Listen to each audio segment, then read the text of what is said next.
കേരളത്തിന്റെ തലസ്ഥാന നഗരിയിൽ ഒരു ദിവസം ചുറ്റിക്കറങ്ങാൻ ഏറ്റവും നല്ലൊരു ഓപ്ഷനാണ് KSRTCയുടെ double decker city ride. East ഫോർട്ടിൽ നിന്ന് ആരംഭിച്ച് തിരുവനന്തപുരത്തെ പ്രധാന ടൂറിസ്റ്റ് സ്പോട്ടുകളെല്ലാം തന്നെ കവർ ചെയ്ത് ഈസ്റ്റ് ഫോർട്ടിൽ തന്നെ തിരിച്ചെത്തുന്ന ഡബിൾ ഡെക്കർ ബസ്സിലെ കാഴ്ചകളിലേക്ക് ഏവർക്കും സ്വാഗതം. നമ്മുടെ ഈ യാത്ര ആരംഭിക്കുന്നത് കിഴക്കേക്കോട്ട ബസ് സ്റ്റാൻഡിൽ നിന്നാണ്. ഇതാണ് നമ്മുടെ ഡബിൾ ഡെക്കർ ബസ്. നഗര കാഴ്ചകൾ എന്ന് പേരിട്ടിരിക്കുന്ന യാത്രയുടെ വൈകിട്ട് 4 മണിക്കത്തെ ട്രിപ്പിലാണ് നമ്മുടെ യാത്ര. നമ്മൾ പോകുന്ന ഈ bus switch EIV 22 double decker electronic ബസ്സാണ്. ഏകദേശം 4.7 മീറ്ററോളം ഉയരവും 9.8 മീറ്ററോളം നീളവുമുള്ള ഈ ബസ്സിൽ അപ്പർ ഡെക്കിൽ 35 സീറ്റുകളും ലോവർ ഡെക്കിൽ 30 സീറ്റുകളാണ് ഉള്ളത്. അങ്ങനെ ടോട്ടൽ 65 സീറ്റ് കപ്പാസിറ്റിയാണ് ഇതിനുള്ളത്. വൈകിട്ട് 3 മണിക്കും 4 മണിക്കും 5 മണിക്കുമായി 2 ബസ് ഇവിടെ സർവീസ് ചെയ്യുന്നുണ്ട്. 1.25 മണിക്കൂർ നീളുന്നതാണ് ഒരു ട്രിപ്പ്. ഇനി ഈ ട്രിപ്പ് എങ്ങനെ ബുക്ക് ചെയ്യാമെന്ന് പറയാം. അതിന് KSRTC സ്വിഫ്റ്റിന്റെ വെബ്സൈറ്റിൽ കയറി ഫ്രം എന്നുള്ളിടത്ത് ഈസ്റ്റ് ഫോർട്ട് സിറ്റി റൈഡ് എന്നും 2 എന്നുള്ളിടത്ത് ഈസ്റ്റ് ഫോർട്ട് എന്ന് സെലക്ട് ചെയ്ത് സെർച്ച് ചെയ്യുമ്പോൾ സീറ്റിന്റെ സെലക്ട് ചെയ്യാനുള്ള സ്ക്രീൻ വരും. അപ്പർ ഡെക്കിന് 200 രൂപയും ലോവർ ഡെക്കിന് 100 രൂപയാണ് ഈടാക്കുന്നത്.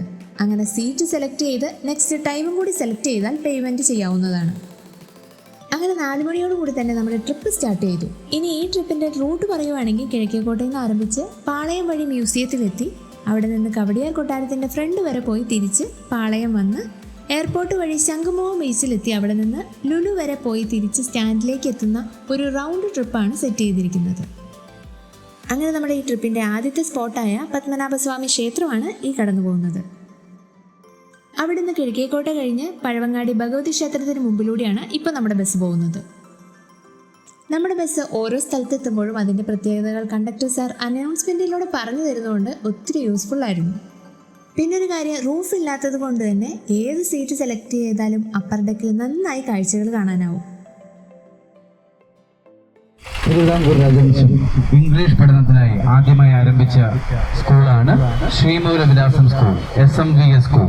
ഒരു ദിവസത്തേക്ക് കാണാൻ കഴിയുന്നത്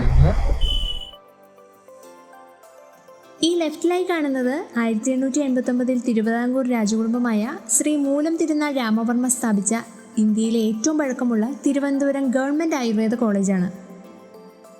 ഈ റൈറ്റിലായി കാണുന്നത് 1865 പണി തുടങ്ങി 1869 പണി തീർത്ത തിരുവിതാംകൂർ മഹാരാജാവിൻ്റെ ദർബാർ ഹാളാണ്.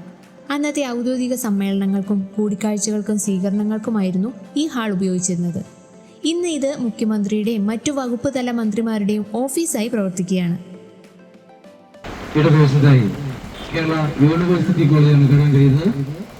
നമ്മുടെ മുൻ രാഷ്ട്രപതി KR നാരായണനും ചിത്രകലാകാരനായ രാജാ രവിവർമ്മയൊക്കെ പഠിച്ചിറങ്ങിയ ഇന്ത്യ പ്രതിഭകൾ പഠിച്ചിറങ്ങിയ കേരള യൂണിവേഴ്സിറ്റി കോളേജ്.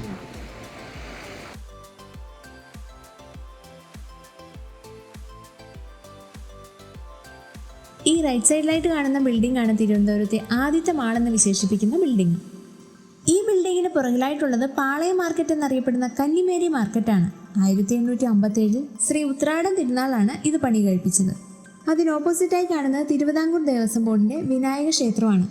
തൊട്ടടുത്തായി തന്നെയുള്ളത് പാളയം ജുമാ മസ്ജിദാണ്. ഇതിന് ഓപ്പോസിറ്റായി തന്നെ പാളയം ക്രിസ്ത്യൻ ദേവാലയവും കാണാം. പാളയം ഒരു മാർക്കറ്റ് മാത്രമായിട്ടല്ല കാണുന്നത്, തിരുവനന്തപുരത്തിന്റെ മതപരവും സാംസ്കാരികവും സഹവർത്തിത്തിന്റെയും ഒരു പ്രതീകമായിട്ടാണ് നമുക്കിവിടെ കാണാനാവുന്നത്. ഈ കാണുന്ന സ്റ്റേഡിയം കേരള പോലീസിന്റെ ആദ്യ ഇൻസ്പെക്ടർ ജനറലായ ചന്ദ്രശേഖരൻ നായരുടെ ബഹുമാനാർത്ഥം 1956 പണികഴിപ്പിച്ച സ്റ്റേഡിയമാണ്.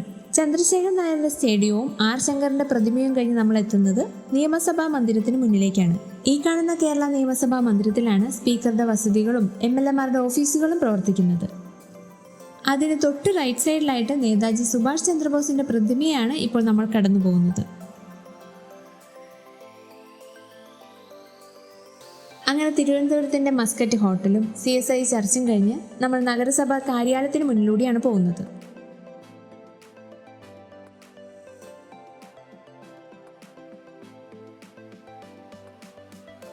അങ്ങനെ നമ്മൾ നേരെ എത്തുന്നത് നേപ്പിയർ മ്യൂസിയത്തിലേക്കാണ്. 1857 ഇത് പണി തീർത്തത്. ഇതിൻ്റെ കോമ്പൗണ്ടിൽ തന്നെയാണ് ശ്രീചിത്തിര ആർട്ട് ഗാലറിയും സൂവും ഉള്ളത്. പഴയ സംഗീതോപകരണങ്ങൾ, ആഭരണങ്ങൾ, ചെമ്പിലും വെങ്കലത്തിലും നിർമ്മിച്ച ദേവപ്രതിമകൾ, ക്ഷേത്ര ഉപകരണങ്ങളും ആനക്കൊമ്പുകൊണ്ടുണ്ടാക്കിയ ശില്പങ്ങളും അലങ്കാര വസ്തുക്കളുമാണ് ഈ മ്യൂസിയത്തിലെ പ്രധാന ആകർഷണങ്ങൾ. നമ്മുടെ റൈറ്റിലായി കാണുന്ന ഈ ബിൽഡിംഗ് ആണ് ഗവൺമെൻറ് ഓഫീസുകളുടെ കേന്ദ്രം എന്നറിയപ്പെടുന്ന പബ്ലിക് ഓഫീസ്. ഈ ഒരു എൻട്രൻസ് ഏരിയ വഴിയാണ് മിക്ക സന്ദർശകരും സൂവിലേക്കും മ്യൂസിയത്തിലേക്കും പ്രവേശിക്കുന്നത്. ടിക്കറ്റ് കൗണ്ടറും പാർക്കിങ്ങും സെക്യൂരിറ്റി ചെക്കിങ്ങും എല്ലാം ഈ ഭാഗത്ത് തന്നെയാണ്. നമ്മളിപ്പോൾ കടന്നു പോകുന്നത് കനകക്കുന്ന് കൊട്ടാരമാണ്. തിരുവിതാംകൂർ രാജകുടുംബത്തിലേക്ക് വരുന്ന അതിഥികൾക്ക് മാംസാഹാരം വിളമ്പാനായി തിരുവിതാംകൂർ രാജവംശത്തിലെ ശ്രീ മൂലം മഹാരാജാവ് പണിയെടുപ്പിച്ചതാണ് ഈ കനകക്കുന്ന് കൊട്ടാരം.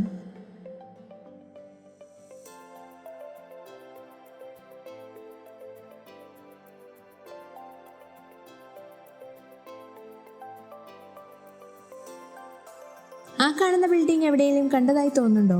മുകേഷ് അംബാനിയുടെ വീടായ ആൻഡലിയുടെ അതേ ഡിസൈനിൽ പണിതീർത്ത ആർടെക് ഗ്രൂപ്പിന്റെ ബിൽഡിംഗ് ആണത്.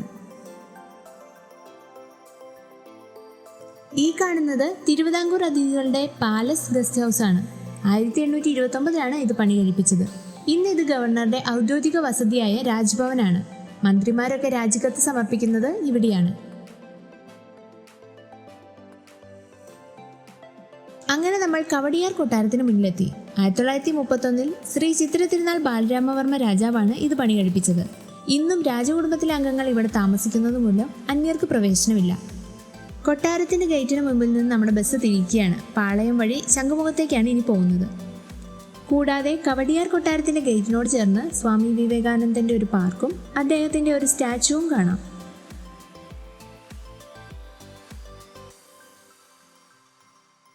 നമ്മളിപ്പോൾ കടന്നു പോകുന്നത് MLA ഹോസ്റ്റൽ എന്നറിയപ്പെടുന്ന MLA മാരുടെ ഗസ്റ്റ് ഹൗസ് ആണ്.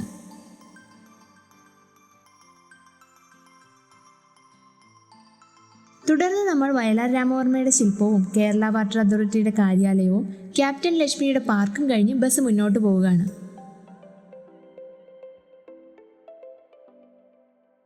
സാമൂഹിക നവോത്ഥായക നായകനും അധ്യാപകനും തത്വചിന്തകനുമായ ശ്രീനാരായണ ഗുരുവിന്റെ പ്രതിമയാണത്.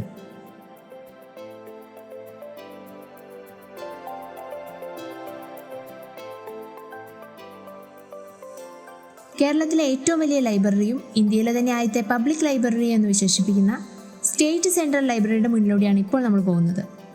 ഇതിനടുത്തായി തന്നെ കാണുന്നത് ഏറ്റവും കൂടുതൽ സിനിമയ്ക്ക് വേദിയായ ഫൈൻ ആർട്സ് കോളേജാണ്.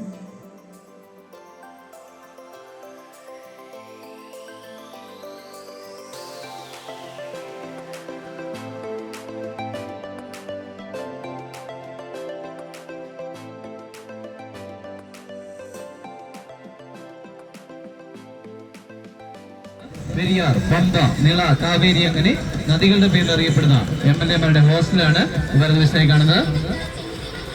കേരള യൂണിവേഴ്സിറ്റിയുടെ അഡ്മിനിസ്ട്രേറ്റീവ് വിഭാഗമാണ് വലതുവശത്തായി കാണുന്നത്. യൂണിവേഴ്സിറ്റി എക്സാം ഒക്കെ എഴുതി സർട്ടിഫിക്കറ്റിനായി സമീപിക്കുന്നത് ഇവിടെയാണ്.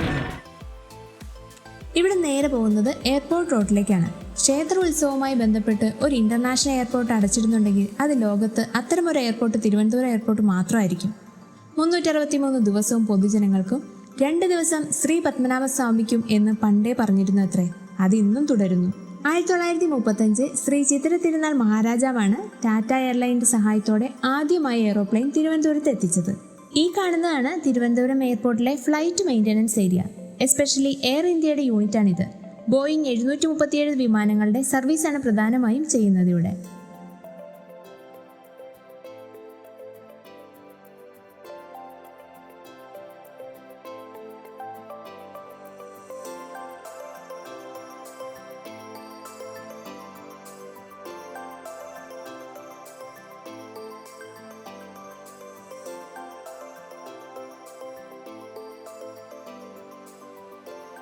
എയർപോർട്ട് കഴിഞ്ഞാൽ തൊട്ടടുത്തായി തന്നെയുള്ള ശംഖുമുഖം ദേവീക്ഷേത്രമാണിത്. അതിന് ഓപ്പോസിറ്റായിട്ടാണ് ശംഖുമുഖം ബീച്ച് ഉള്ളത്. ഇവിടെ നമ്മൾ തിരിച്ച് ലുലു മാളിലേക്ക് പോവുകയാണ്.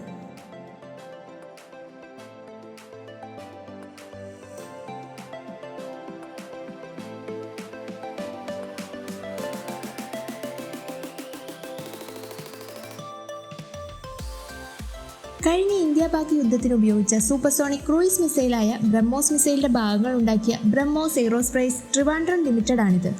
ബഹിരാകാശ ഗവേഷണത്തിനും പ്രതിരോധത്തിനുമാണ് ഇത് ഉപയോഗിക്കുന്നത്.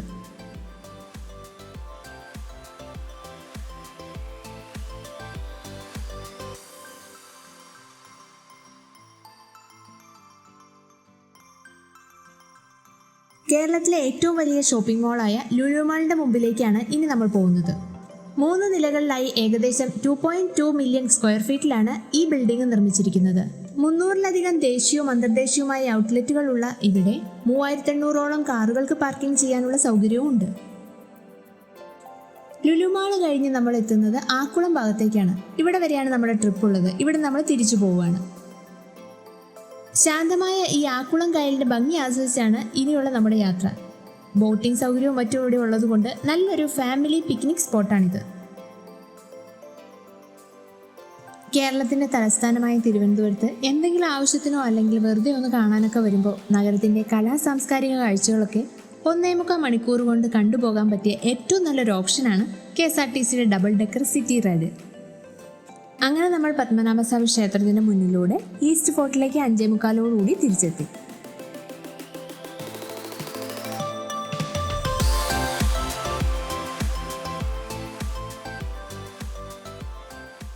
ഇവിടെ നടന്ന് പത്മനാഭസ്വാമി ക്ഷേത്രത്തിന് അടുത്ത് പോയി സൺസെറ്റൊക്കെ കണ്ട് നമുക്ക് തിരിച്ച് വീട്ടിലേക്ക് ട്രെയിൻ വഴിയോ ബസ് വഴിയോ പോകാനാവും. കാരണം ഇവിടുന്ന് എങ്ങോട്ട് പോകാനും ബസ് സർവീസ് എപ്പോഴും അവൈലബിൾ ആണ്. അങ്ങനെ നമ്മുടെ തിരുവനന്തപുരത്തിൻ്റെ നഗര കാഴ്ചകൾ ഇവിടെ അവസാനിക്കുകയാണ്. വീണ്ടും മറ്റൊരു ട്രാവൽ സ്റ്റോറിയുമായി കണ്ടുമുട്ടാം.